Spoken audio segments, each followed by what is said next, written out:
Hi, it's Chris, Pig and Fig Catering. Hope you're well.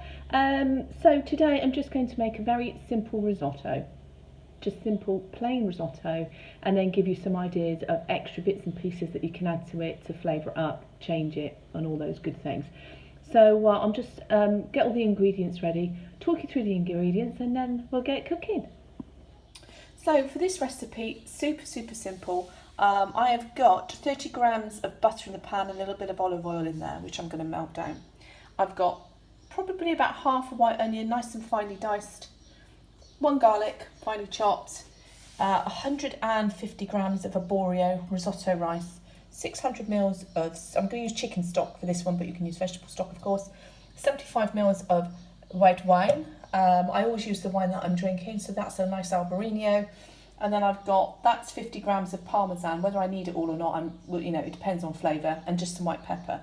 So incredibly simple, minimal amount of ingredients. So I'm just going to start melting the butter and then we'll go from there. The only thing I'd say with this is it's really simple to make, but it takes a bit of time, which I think a lot of us do have at the moment. And I find it quite pleasurable to make. So I might put the wine into the risotto, but I may have a glass of wine on the side while I'm doing it. In the cookery class, we do it all together, so we chat, and this takes about 20 minutes to do. Lots of stirring and the adding of the stock, but it can be a really sort of social experience as well. So with your partner or whatever, a glass of wine, chat while you're making it, happy days. So first of all, I'm just going to start melting the butter, and then we'll go from there. So the butter and oil. Well, the butter's melted and the oil has warmed up, so that was olive oil, nice olive oil in there. So I've just popped the onion in now, and it's quite nice, as you said, to try and get this as finely diced as you can. So I'm just going to cook that down with no colour at all, so I just want it nice and softened, so that's going to take a few minutes, to which then I will add the chopped garlic, and then we'll go through the rest of the process in a minute. So I'll just cook these nice and slow. Okay, so the onions are sizzling lovely in there. I'm really happy they're cooked. So I'm just now going to pop my garlic in. So that is just 1 chopped garlic, just going into the pan. And that just won't take long really, probably just a minute. We don't want to add any colour to it. So nice little bits going in there. All lovely. So that's just been about a minute or so with the garlic in. Smells delicious. So all I'm going to do now is take my risotto rice, 150 grams, and pour it in. So risotto rice, arborio rice, essentially it's the short-grained rice, which is slightly rounded, rather than the long-grain rice. So all I'm going to do now is coat that risotto rice in the sort of garlicky, buttery onion pieces. Once I'm happy every grain has been coated, which I'm very happy that's happened now. Okay, so everything's coated. What I'm going to do now is just take that Albarino. I haven't drank it, it's still here. And I'm now just going to pour that 75 mils of white wine into the risotto rice. Okay. What I want to do now, the temperature's on about 6, I'm just going to take it to a 7 because obviously the wine in the rice has taken the temperature of the pan down. And all we want to do now is cook that off. So essentially we are reducing and getting rid of that wine liquor, cooking out the alcohol in it. So it just leaves quite a nice rich flavour. Okay, so now as you can see, all the wine has now evaporated, all gone. So I'm now going to start gradually adding the stock. So chicken stock, it's about 600 mils, there or thereabouts. You're going to have to sort of taste your risotto as you go, and it depends how wet you like it. I like mine to be quite wet still, and I still like a little bit bite in my rice. So I've taken it down to a 6, and then I'm just going to add small amounts of the chicken stock and just stir. Let that absorb, and then add some more. So the idea is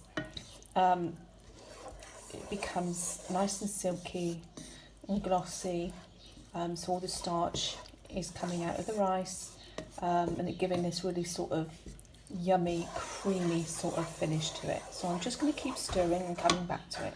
Okay, so a little update here on the risotto. So continuously stirring throughout this process. So you can see it's starting to get a really nice creamy finish to it. So in terms of the stock, as I say, I had 600. I've probably got about 100 mils left to add to it at the moment, but I'm just going to keep stirring. Then I'm going to taste it in a minute, and what I'm looking for is a little bit of bite still. And I just, as I say, I do quite like mine a little bit wet. So yeah, I'll keep stirring, and then we'll get to it in a minute, and I can have a taste. So I've put the white pepper in, and now I've got a really nice big handful there of parmesan. Just want you to see how much I've put in. So I'm just going to give that a stir in and check the seasoning again in a moment. So just to finish the dish now, I've popped it into a bowl. My spoon is poised and ready. I've just put a very nice drizzle of really good olive oil, a little bit of black pepper, and then just that very final sprinkle of some lovely parmesan cheese. And there you go. There you have a very, very simple lunch. It can be used as a starter, main course, whatever you fancy, but that is a really simple basic risotto. So I'm just going to give you a few ideas of what you could add to it. Okay, so made this really yummy risotto, plain, nothing added to it, any extras. So I said I'd give you a couple of suggestions. I like to add pea and mint, so just defrost some frozen peas and at the very last minute throw those in with some fresh mint. Delicious. Equally, you could add some asparagus if you can get some in the supermarket. Just with the asparagus, snap off the woody bit, season it with olive oil and salt and pepper and griddle it, and then finish off your risotto with some of that placed on top. Another one I like to do is just fry up some mushrooms, maybe in a little bit of garlic butter, pop those on top. I have done it before with a little bit of crispy bacon, like a nice little bit of crispy pancetta, and a really nice soft poached egg on top. That is a really, really nice one. But it's endless really what you can add to it. You can add some different types of vegetables. The one we do in a class, I roast off some butternut squash. I mash up half the butternut squash and mix that through the risotto so it turns a really lovely orange colour, and then finish it off with the roasted chunks. Chorizo, jamon, use your imagination, maybe use what you have in the fridge, but that there is a very simple classic risotto which I happen to love, which I'm now going to eat, and I hope to see you soon.